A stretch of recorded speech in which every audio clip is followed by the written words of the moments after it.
Hello વિદ્યાર્થી મિત્રો, આપ સૌનું આપણી આ યુટ્યુબ ચેનલ પર હાર્દિક સ્વાગત છે. આજે હું લઈને આવી છું ધોરણ 8 વિષય ગુજરાતી ઓગસ્ટ ત્રિમાસિક પેપર સોલ્યુશન. તો ચલો આપણે આગળ વધીએ. પરંતુ તે પહેલાં જો તમે આપણી આ યુટ્યુબ ચેનલને લાઈક, શેર અને સબસ્ક્રાઈબ ન કરી હોય તો જરૂરથી કરજો. ગુજરાત શૈક્ષણિક સંશોધન અને તાલીમ પરિષદ ગાંધીનગર, ધોરણ 8 વિષય ગુજરાતી. નીચે આપેલા પ્રશ્નના વિકલ્પમાંથી સાચો વિકલ્પ પસંદ કરીને તમારે જવાબ આપવાનો છે. પહેલું, ચોરી અને પ્રાયશ્ચિત પાઠના લેખક કોણ છે? જવાબ, ગાંધીજી. બીજું, ચિનગારી કાવ્યમાં કવિ શું માંગે છે? જવાબ, સી, જ્ઞાનરૂપી પ્રકાશ. ત્રીજું, બજારમાં સૌથી વધુ શું જોવા મળે છે? જવાબ છે એ, ભીડ, દુકાનો.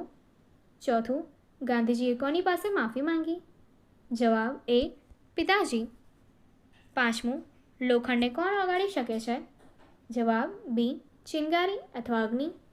છઠ્ઠું, ચોરી અને પ્રાયશ્ચિત પાઠના લેખક કોણ છે? જવાબ છે ડી, ગાંધીજી. 7, ગાંધીજીએ કોની પાસે માફી માંગી? જવાબ એ, પિતાજી. પ્રશ્ન 2, ખાલી જગ્યા પૂરો. પહેલું, ગાંધીજીએ ચિઠ્ઠી લખીને ખાલી જગ્યા માંગી. જવાબ, માફી અથવા ક્ષમા. બીજું, કવિ ઈશ્વર પાસે માત્ર એક ખાલી જગ્યા માંગે છે. જવાબ, ચિનગારી. ત્રીજું, બજારમાં લોકો ખાલી જગ્યા કરવા જાય છે. જવાબ, ખરીદી. ચોથું, પ્રાયશ્ચિત કરવાથી મન ખાલી જગ્યા થાય છે. જવાબ, હળવું અથવા શુદ્ધ. 5, ગાંધીજીએ ચિઠ્ઠી લખીને ખાલી જગ્યાને આપી. જવાબ, પિતાજીને.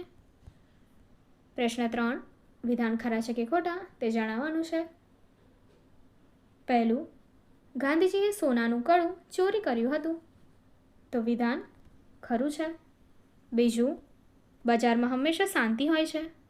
વિધાન ખોટું છે. ત્રીજું, કવિ પરમાત્મા પાસે ધન સંપત્તિ માંગે છે. વિધાન ખોટું છે. ચોથું, ભૂલનો સ્વીકાર કરવો એ જ સાચું પ્રાયશ્ચિત છે. વિધાન સાચું છે. પાંચમું, ગાંધીજીએ સોનાનું કડું કાપ્યું હતું. વિધાન સાચું છે.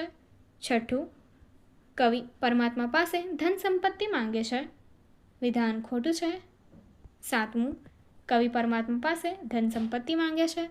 વિધાન ખોટું છે. આગળ પ્રશ્ન 4, યોગ્ય જોડકા જોડો. અમાંથી વિભાગ બ સાથે જોડીને તમારે સાચો જવાબ આપવાનો છે. પહેલું, ગાંધીજી.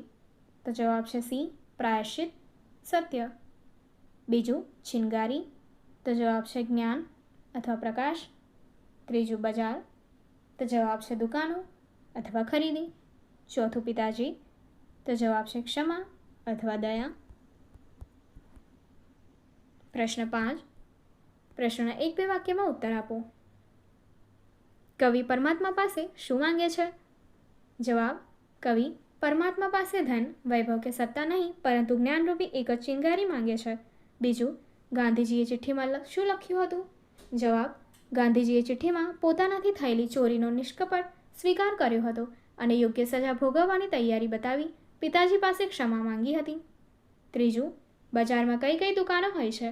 જવાબ, બજારમાં કરિયાણા, કપડાં, બૂટ, ચપ્પલ, શાકભાજી, મીઠાઈ, સ્ટેશનરી અને દવાની વિવિધ દુકાનો હોય છે. ચોથું, કવિ પરમાત્મા પાસે શું માંગે છે? જવાબ, કવિ પરમાત્મા પાસે માત્ર એક જ્ઞાનરૂપી ચિનગારીની યાચના કરે છે. પાંચમું, ગાંધીજીએ ચિઠ્ઠીમાં શું લખ્યું હતું?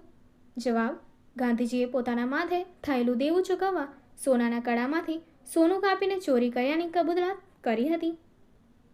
પ્રશ્ન 6, પ્રશ્નના સવિસ્તાર અથવા ટૂંકમાં સ્વરૂપે તમારે જવાબ આપવાના છે. પહેલું, ગાંધીજીના પ્રાયશ્ચિતનું વર્ણન કરો. ગાંધીજીએ પોતાના ભાઈનું દેવું ચૂકવવા સોનાના કડાનું સોનું કાપીને ચોરી કરી હતી, પરંતુ પાછળથી તેમને ભારે પસ્તાવો થયો. તેમણે પિતાજી સામે મોઢેથી બોલવાની હિંમત ન હોવાથી ચિઠ્ઠીમાં ચોરીની કબૂલાત કરી અને કડક સજા માંગી. પિતાજીએ ચિઠ્ઠી વાંચીને અશ્રુ સાર્યા પણ ગાંધીજીને માફ કર્યા. આ નિષ્કપટ સ્વીકાર અને પસ્તાવો એ જ ગાંધીજીનું સાચું પ્રાયશ્ચિત હતું. બીજું, એક જ તે ચિનગારી કાવ્યનો ભાવાર્થ આપો. આ કાવ્યમાં કવિ ઈશ્વર પાસે લૌકિક સંપત્તિ, સુખ કે સમૃદ્ધિ માંગતા નથી. કવિ કહે છે કે મારી જિંદગીના નાના મોટા કામોમાં મારી મહાન અગ્નિરૂપી શક્તિ ખર્ચાઈ ગઈ, પણ જ્ઞાનરૂપી એક ચિનગારી મળી નહીં. આથી કવિ અત્યંત નમ્રતાપૂર્વક પરમાત્મા પાસે માત્ર જ્ઞાન અને સદબુદ્ધિરૂપી એક ચિનગારીની માંગણી કરે છે. ત્રીજું, ગાંધીજીના પ્રાયશ્ચિતોનો પ્રસંગ વર્ણવો. બીડી પીવાના વ્યસન અને કરજ ચૂકવવા માટે કરેલી ચોરી પછી ગાંધીજીનું મન ગ્લાનિથી ભરાઈ ગયું. તેમણે ભવિષ્યમાં ક્યારેય ચોરી ન કરવાનો દ્રઢ સંકલ્પ કર્યો. પિતાજી આગળ ચિઠ્ઠી લખીને પાપનો સ્વીકાર કર્યો. પિતાજીના આંસુથી ગાંધીજીનું હૃદય દ્રવી ઉઠ્યું અને અહિંસાનો પ્રથમ પાઠ તેમને આ પ્રસંગમાંથી શીખવા મળ્યો. પ્રશ્ન 7 માંગ્યા મુજબ જવાબ આપો. પહેલો, સાચું પ્રાયશ્ચિત એટલે શું? આ વિષય પર તમારા વિચાર લખો. માનવ સહજ સ્વભાવે ભૂલ થવી સ્વાભાવિક છે, પરંતુ ભૂલ કર્યા પછી તેને છુપાવવાને બદલે તેનો નિષ્કપટપણે સ્વીકાર કરવો એ પ્રાયશ્ચિતનું પ્રથમ પગલું છે. સાચું પ્રાયશ્ચિત એટલે કેવળ પસ્તાવો કરવો એટલું જ નહીં, પરંતુ ભવિષ્યમાં ક્યારેય ફરીથી તે ભૂલ ન કરવાનો દ્રઢ સંકલ્પ કરવો. ગાંધીજીએ ચિઠ્ઠી લખીને ચોરીનો સ્વીકાર કર્યો અને ફરી ચોરી ન કરવાનું વચન આપ્યું.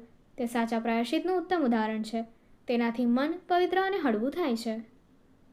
બીજો પ્રશ્ન, તમારા ગામના બજારનું આલેખન અથવા વર્ણન કરો.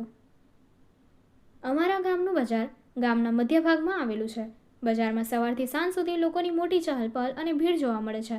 અહીં કરિયાણું, કાપડ, શાકભાજી, મીઠાઈ, દૂધ, દહીં અને વાસણોની વિવિધ દુકાનો આવેલી છે. ખેડૂતો પોતાના ખેતરોનો તાજો માલ વેચવા આવે છે અને લોકો રોજિંદી જરૂરિયાતની વસ્તુઓ ખરીદે છે. તહેવારોના દિવસોમાં બજાર રોશની અને સજાવટથી ઝળહળી ઉઠે છે. ગામનું બજાર એ ગામના આર્થિક અને સામાજિક જીવનનું હૃદય છે. આગળની એક્ટિવિટી જોવા માટે અહીં આપણી એન્ડ સ્ક્રીન પર ક્લિક કરો. Thank you.